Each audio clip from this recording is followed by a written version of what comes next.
It's just for the family. Leave the gift and go. What? My husband and I were stunned, unable to comprehend the words of our son's wife, Susan. Her gaze turned sharp, like a predator hunting its prey. I only invited you because I thought I'd get a gift for Daniel. I don't need in-laws who can give only this. Just go home quickly. What did you say? It's just that, being Henry's parents, I thought you'd be more generous. I never expected you to be so stingy. Why can't you give more? It seems Susan was not satisfied with the gift we gave. When she invited us, she must have meant an amount of the gift. It had been like this since before the birth. She made us buy baby stuff and do her chores, but in her eyes, we were just ATMs. Such a selfish person. In Susan's words, family did not include us. The baby's first feast? It doesn't matter. I only prepared it because Henry told me to. It seems she didn't invite us over to celebrate Daniel's feast together. So that's what you've been thinking all along. I trembled with anger and sadness towards Susan. I even thought about leaving the house right then. At that moment, my husband Sam hugged my shoulders. That's right. This will be the last time. What? Then, the sound of the front door opening was heard. I am Nancy. A 55-year-old housewife living in New York, working part-time while living with my husband Sam. We have a son and a daughter, both of whom have grown up and moved out. Our daughter Camila moved to California with her job and now lives there with her husband. They are busy with work and live far from our home, so we don't see them often. Our son Henry got a job at a major company after graduating from college. Since getting married, he has been living in an apartment about a 20-minute walk from our house. His wife Susan has luscious skin, long chestnut curly hair, and always looks well put together, appearing younger than her actual age. She has thick eyelashes from a beauty salon and wears flashy nails. They live nearby, so we occasionally have meals together. Henry is busy with work, so we don't meet often. Susan seemed tense at first and didn't talk much with us after getting married. But after finding out she was pregnant, she started relying on us more. Congratulations on the pregnancy. Thank you. But I'm worried if I can handle it. It's your first pregnancy, so it's natural to be anxious. I can't move in because of my part-time job, but I'll support you as much as I can. I had the same fears when I was pregnant with Henry. Susan must be feeling the same way. I heard she's not very physically strong. I'll try to adjust my work as much as I can, but it's tough. Henry's workplace is supportive of parenting, but he often can't leave on time due to the workload. He's always been kind and responsible, probably doing extra work for his juniors too. Susan and Henry met through a friend and work at different places. They don't interfere much in each other's affairs. I understand that every family is different, so I don't question it. After that, Susan started asking me for favors more often.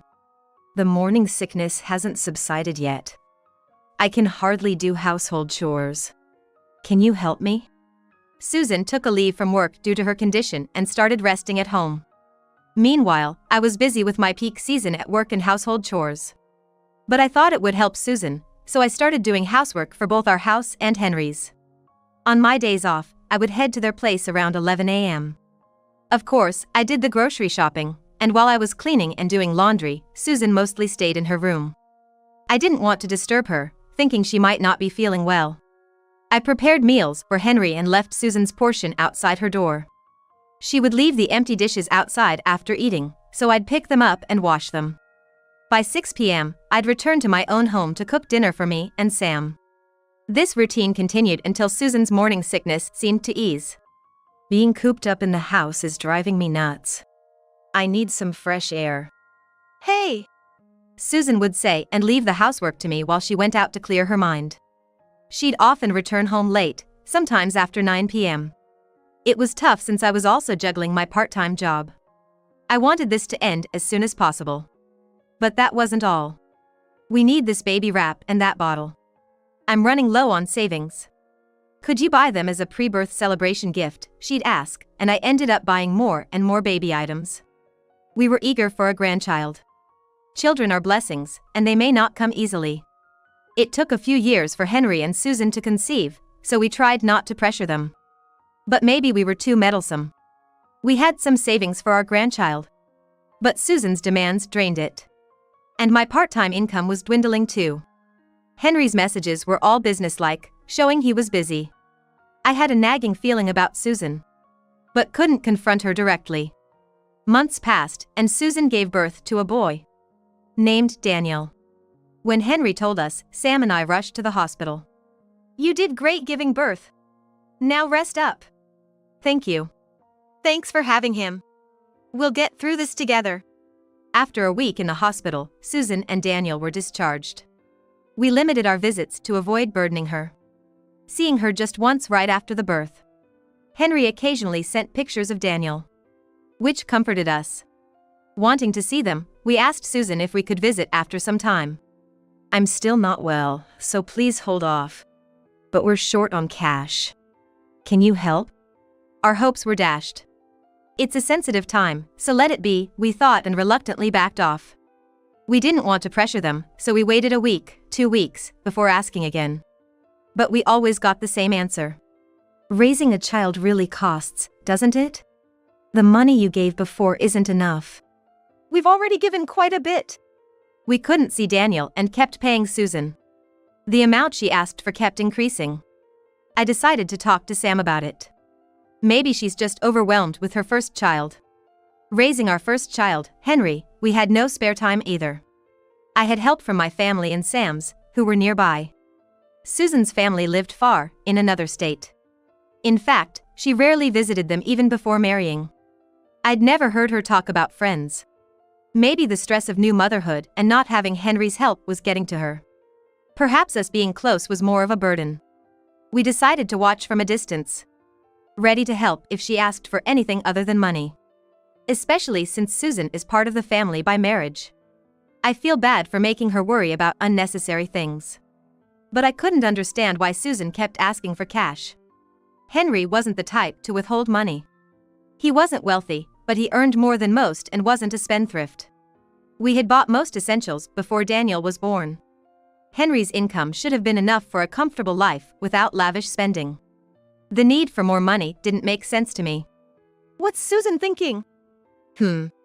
Sam always looked troubled when we talked about her, suggesting we just watch for now. I was losing touch with Susan's true feelings. Before her pregnancy, we were distant, but she became more dependent afterward. However, things changed again after Daniel's birth. It seems like we've gone back to the time before pregnancy. I wonder how Susan is thinking and what kind of life she's leading. I'm sure if something really happens, they'll contact us. With that thought, we refrained from reaching out, but then we received a call from Henry and Susan. "It's been a while. Work has been so busy, I haven't had time to visit home. I feel bad about it. I'm thinking of bringing Daniel back home soon." "That's nice. Your dad will be happy." "Actually, we've decided to have Daniel's first feast at home. Please come, Nancy. It's been a while since you've seen Daniel's face, right? We'd love to come." "When is it?" "Next Sunday. Are you free?" "I'm free. Let's go." "Your dad also seems to be available. We'll both come. Let's celebrate grandly." Sam and I were excited to see our grandson, Daniel, whom we hadn't seen in a while. "We should bring some gifts for the day." "Let's do that." Then came the day. We prepared a small gift and headed to Henry's house. We were greeted by Susan and Daniel. "Hello. Thanks for coming." "Where's Henry?" "There was some trouble at work, so he had to leave. He should be back soon." "It's tough being called into work on a day off." "Susan, isn't it hard for you alone?" "Thank you for your concern, but I'm managing fine. Here's a gift. Hope you like it." "Oh, thank you." Susan took the gift and went to another room, probably to put away the gift. We spent time with Daniel, who was in his crib. Sam, especially, had been looking forward to seeing his grandson. Seeing my usually stoic husband holding Daniel with a smile was a moment of bliss. Then I noticed the corners of the room. The baby bed and blankets I bought were scattered around, hastily tidied away. The house didn't seem well cleaned. Except for what I bought, there wasn't much else. As I held Daniel, Susan started laying out the feast on the table. But it seemed a bit too mature for Daniel. "You've made such a grand feast. Good job." I noticed only 2 sets of dishes on the table. I didn't realize. Let me help set up. Where are the dishes? It's just for the family. Leave the gift and go. What? We were stunned, unable to comprehend Susan's words. Why do you think I invited you? I didn't want to see your faces. It's a hassle. Susan's gaze turned sharp, like a predator. I called you because I thought I could get a gift for Daniel. I don't need in-laws who only give such small things. Please leave. How dare you? I married Henry thinking you were wealthy. I never thought you'd be so stingy. Why don't you give more? Susan had moved to check the gift. It seemed she wasn't satisfied with what we gave. When she invited us, saying let's celebrate grandly, she was referring to the amount of money. Such selfishness. We weren't included in her idea of family. The first feast itself doesn't matter. I prepared it reluctantly because Henry told me to. It wasn't about wanting to celebrate with us. Not only that, but the lavish spread wasn't even her doing. Everything was either store-bought or made by a housekeeper. I've come to learn that Susan never really did any housework herself. Looking back, even during her pregnancy, Susan only ever treated us like a wallet or a substitute housekeeper. She probably saw us as nothing more than a convenient ATM. So that was your thinking all along? I trembled with anger and sadness towards Susan. The thought of leaving the house right then crossed my mind. At that moment, my husband Sam embraced my shoulders. This is the last time, after all. What? Just then, the sound of the front door opening could be heard. It must be the two of them arriving. Long time no see, Susan, said our daughter Camila, who entered with Henry. Susan seemed surprised by Camila's sudden appearance. Congratulations on your childbirth, Susan. I really wanted to celebrate together, so I convinced my brother to let me join. Oh, here's a gift for you. Camila smiled innocently. Her childlike grin overwhelmed even Susan. Camila has always been bold and outspoken. Despite being flustered, Susan accepted the gift from Camila. Please use this for Daniel's sake, not for a nightclub or something. What do you mean? Susan's face turned pale. Camila showed her smartphone screen, opening a certain social media account. It was a photo of Susan at a nightclub. This is Susan's social media account. Everything is clear from this. We borrowed Camila's phone and scrolled through social media. The account, undoubtedly Susan's, was filled with photos, including her being embraced by men and lying on the floor, seemingly drunk. Were you keeping up appearances just to be liked by men? No, that's not. Susan, usually unflappable even when asking for money, began to show signs of panic. It's great to care about your appearance.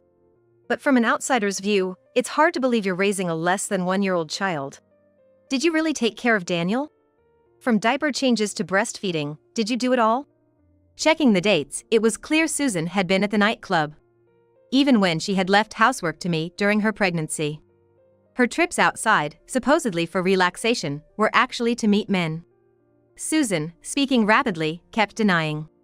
This must be some mistake. Maybe someone who looks like me? Don't get it wrong, Camila. I was pregnant, so there's no way I was in places where alcohol is served, right? Photos on the SNS with her full name, distinctive chestnut hair, and nails. The same ones she had on now. Photos of her leaning on men with a glass in hand. Despite undeniable evidence, Susan kept shaking her head in denial. You wrote about your mom, your brother, and Daniel. After all this, claiming it's someone else won't work. That's... Apparently, Susan had been taking money from us during her pregnancy and spent the saved living expenses on men. After childbirth, she left Daniel with a babysitter to go to nightclubs. Various posts on social media mocked us and revealed her struggles to pay for men. Henry stood there in shock, unable to accept reality. No wonder, considering the situation. In fact, I had known about this for a few days. It came up when I was on the phone with Camila, who lives far away. I'm happy to hear your voice. You should come home and relax sometime.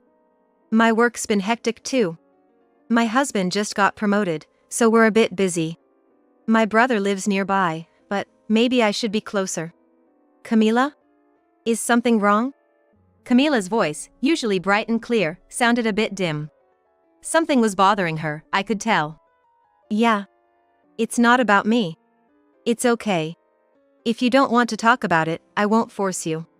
But I'm here for any advice. Actually, Camila hesitantly began talking about social media. I'm not familiar with social media, so I hadn't seen the actual screen. But hearing about it was enough to get the gist.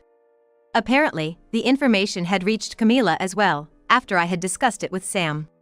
Camila felt something was off and looked it up online. With the account registered under Susan's full name, the information quickly caught Camila's eye. The shocking content made her hesitate to tell us. Sam is not very talkative.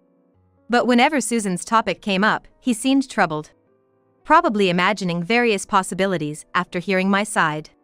When I asked Sam there, he admitted he had been looking into it too.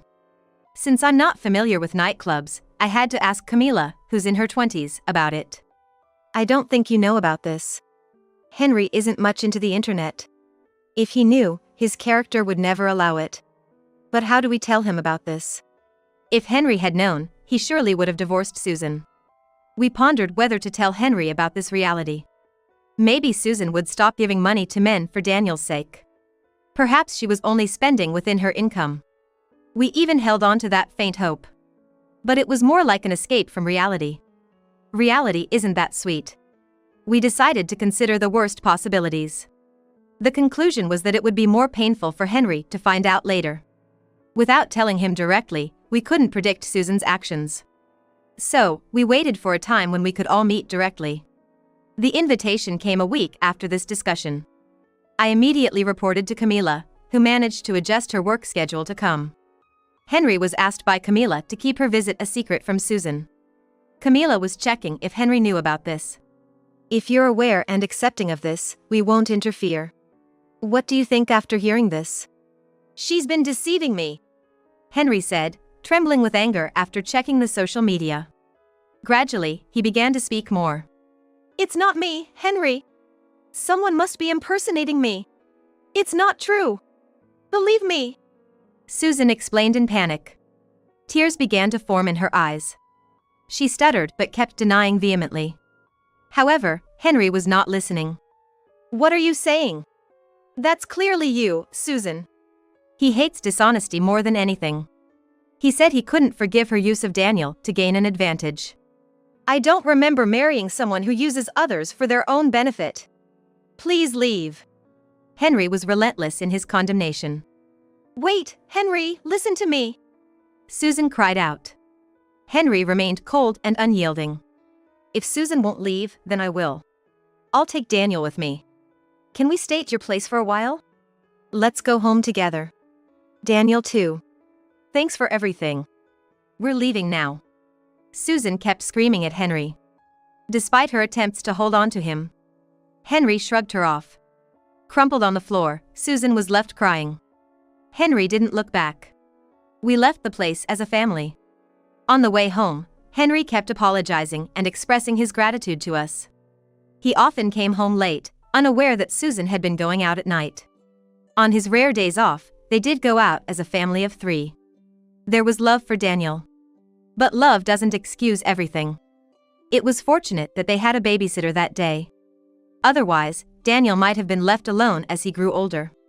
The thought of babysitting money going to the nightclub was chilling. I can't forgive this. There's no excuse. If she doesn't agree to divorce, I'll take it to mediation. I'll claim alimony, considering what she's taken from us. I'll contribute to my parents' home too. Later, Camila revealed that the envelope she gave Susan had only blank paper. Not money. It showed Susan's obsession with money to the end. Henry and Susan eventually divorced. Susan resisted until the end, leading to a mediation. She was deemed the at-fault party. With her failure to properly care for Daniel acknowledged, Henry gained custody. Susan was ordered to pay alimony and child support. Years after the divorce, these payments are still ongoing. Given Susan's lifestyle, it's clear her finances are strained due to the alimony, as Henry says. Yet, she hasn't stopped visiting nightclubs. Henry and Daniel returned to live with us, and Camila moved nearby. The incident made her realize it's safer to be close to home. Next year, there will be another child here, so play together, okay? Okay. On the balcony, Daniel and Camila play together happily. Watching them with Sam is my greatest joy now. I want to keep looking at this scenery forever. I look forward to next spring. Imagining the warmth of the sun on my grandchildren, including Camila's unborn child.